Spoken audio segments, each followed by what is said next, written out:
Krishna 9th class. बेटे आप science का सेकंड चैप्टर पढ़ रहे हैं, is matter around us pure. So next question देखेंगे, 25th क्वेश्चन है, what is the principle for separation of immiscible liquid. Immiscible liquid क्या होता है बेटे? इमिसिबल लिक्विड वो होता है जब दो लिक्विड आपस में मिला दो में बट वो आपस में ना मिले। जैसे ही मैंने पानी और तेल ले लिया तो उनको मिला दिया मैंने, बट वो मिलते नहीं है। पानी नीचे रहता है और तेल कहाँ रहता है? ऊपर। तो उसी को क्या बोलेंगे? Immiscible liquid.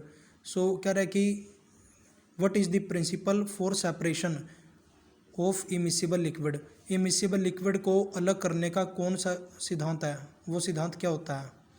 तो देखो, मैं तेल और पानी को कैसे अलग करूँगा, क्वेश्चन ये है बेटे। कह रहा है कि जो प्रिंसिपल है of separating immiscible liquid into layer depend upon their density. उनकी डेंसिटी के ऊपर डिपेंड करेगा। ठीक है बच्चों, कौन हल्का और कौन भारी है, तो उस तरह से मैं उनको अलग कर सकता हूँ। डेंसिटी के माध्यम से ही मैं इमिसिबल लिक्विड को सेपरेट कर सकता हूँ। कह रहे कि जो लेस डेंसर लिक्विड है उसको, तो जो हल्का बिल्कुल, वो तो कहाँ से ऑब्टेंड हो जाएगा? एट दी टॉप, ऊपर से।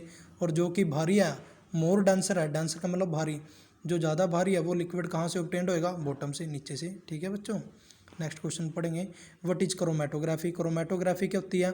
ये भी अलग करने की तकनीक है बेटे, ये भी सेपरेशन का ही मेथड है chromatography. So chromatography is the technique use for separation. इसका यूज अलग करने के लिए किया जाता है उस सल्यूट को जो कि डिजोल्व होता है किसके अंदर? In the same solvent. मान लो एक ही सोलवेंट के अंदर बहुत सारे सल्यूट डिजोल्व हैं, जैसे पानी के अंदर नमक भी है, चीनी भी है, तो मुझे पानी में से सिर्फ नमक निकालना, तो उसके लिए किसका यूज करते हैं बेटे? क्रोमेटोग्राफी का यूज किया जाता है। ठीक है, नेक्स्ट क्वेश्चन पढ़ेंगे, व्हाट इज डिस्टिलेशन। अब डिस्टिलेशन क्या होता है? डिस्टिलेशन का मतलब उबालना। डिस्टिलेशन भी अलग करने की विधि एक टाइप की। So distillation is the separation technique है of two miscible liquid. Miscible क्या होता है? जो घुल जाते हैं आपस में। ठीक है, ऊपर क्वेश्चन था इमिसिबल, जो नहीं घुलते, और दो लिक्विड जो आपस में घुल जाते हैं वो क्या होंगे? मिसिबल। सो डिस्टिलेशन वो सेपरेशन की वो टेक्निक है जिसमें दो मिसिबल लिक्विड होते हैं, उनको गर्म कर दिया जाता है, बॉयल कर दिया जाता है, उबाल दिया जाता है उनको। ठीक है, विदाउट डीकम्पोज,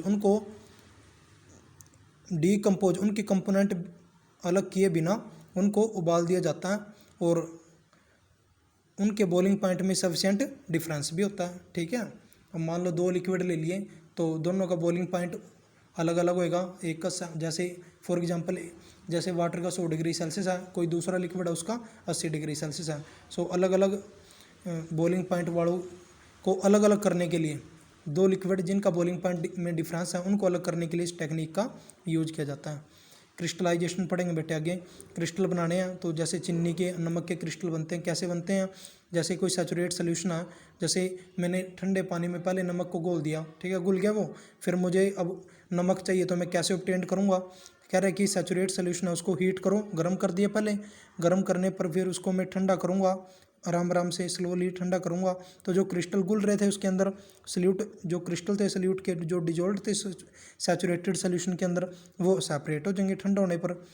ठीक है, वो दिखने लग जाएंगे। सो इसका यूज किसके लिए किया जाता है? क्रिस्टलाइजेशन का, सॉलिड को प्योरीफाई करने के लिए। ठीक है, नेक्स्ट क्वेश्चन पढ़ेंगे, what is the difference in fog and smoke. Fog और स्मोक में क्या अंतर है? फॉग क्या होती है? धुंध क्या होती है? ये कोलाइडल सोल्यूशन होता है जिसमें क्या होता है? लिक्विड किसके अंदर घुली होती है? गैस के अंदर। सर्दी में आपने देखा होगा गैस तो होती है बेटे बाहर, तो उसमें जो वाटर के ड्रॉपलेट्स हैं वो गिरती रहती है, तो इसका मतलब क्या? लिक्विड है डिस्पर्स किसके अंदर? गैस के अंदर। नेक्स्ट स्मोक क्या होता है? स्मोक कोलाइडल सोल्यूशन होता है जिसके अंदर सॉलिड डिस्पर्स हो जाता है किसके अंदर? गैस। जैसे हम किसी सॉलिड को जलाते हैं तो उसका धुआं कहाँ चला जाता है? गैस के अंदर। ऊपर तो गैस ही है, ऑक्सीजन। तो सॉलिड को जलाएंगे जब भी तो गैस के अंदर जाएगा, तो सॉलिड डिस्पर्स है किसके अंदर? गैस के अंदर, वो स्मोक होता है। आज के लिए इतनी है बेटे। हरे कृष्णा।